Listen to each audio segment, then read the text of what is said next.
yiyali ka aduna ɗo ar lagine haray noga ko neɓa ma yawa ko a yirali guinemɓe ɓen kon fop ko fulɓe ɓen kadi yirata kamen ɗo enen hiɗen andi hiɗen fini fof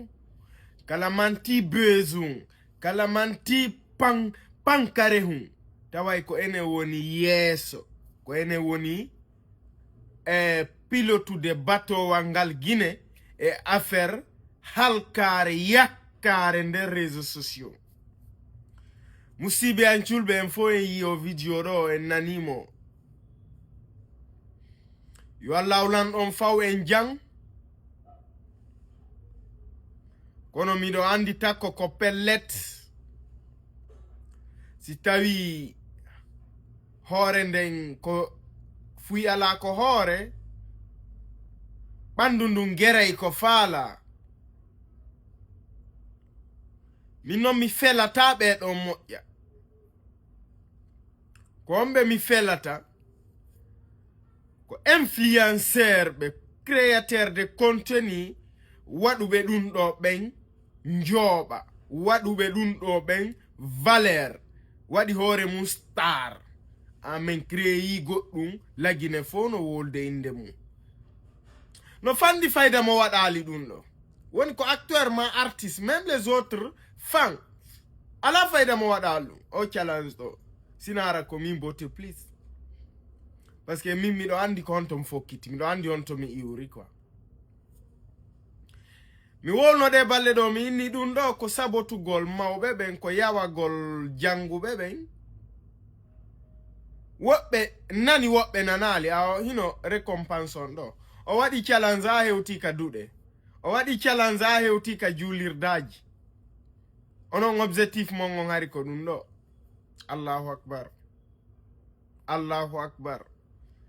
donc are onon tigi influenceur ɓe ɓen kadi on fuɗɗike yaltugol wowla contre o vidéo yen non innon a hiɗo woni contre subhanallah e ndaari ko yimɓe woni wadde o yeggiti ko ono yaltini ɗum ɗo o yeggiti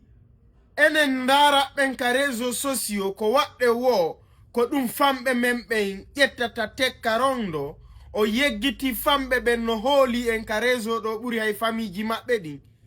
o yeggiti si goɗɗo hiɗima ko waɗɗa wo kanko mo andi ko ɗum ɗon moƴƴi e yeggiti ka réseaux sociaux ɗo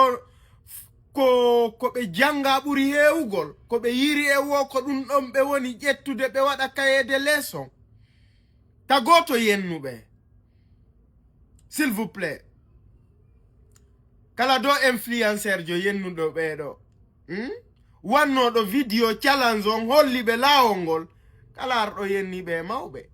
ma saboti ɓe ara o saboti mawɓe makko o yenni mawɓe makko o yenni hoore makko ko ene yaltini enen créateur de contenu la famille ndareɓe bote plus et personne n'est parfait ono no woodi piiji ɗi min mi fijirta gando yawagol gando yawagol lanɗo yennugol mawɗo alahajjijo imamjo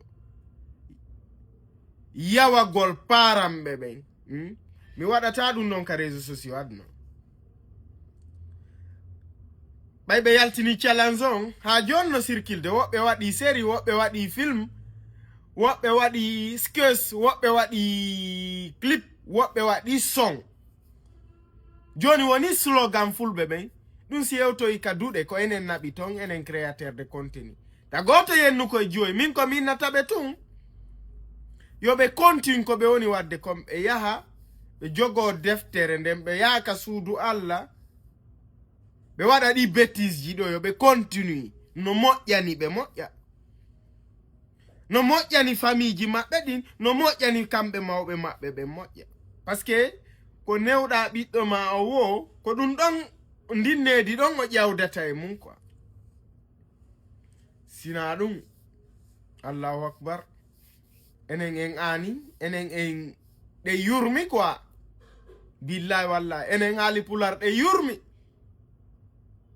allahu akbar yo Allah yaafo en en fo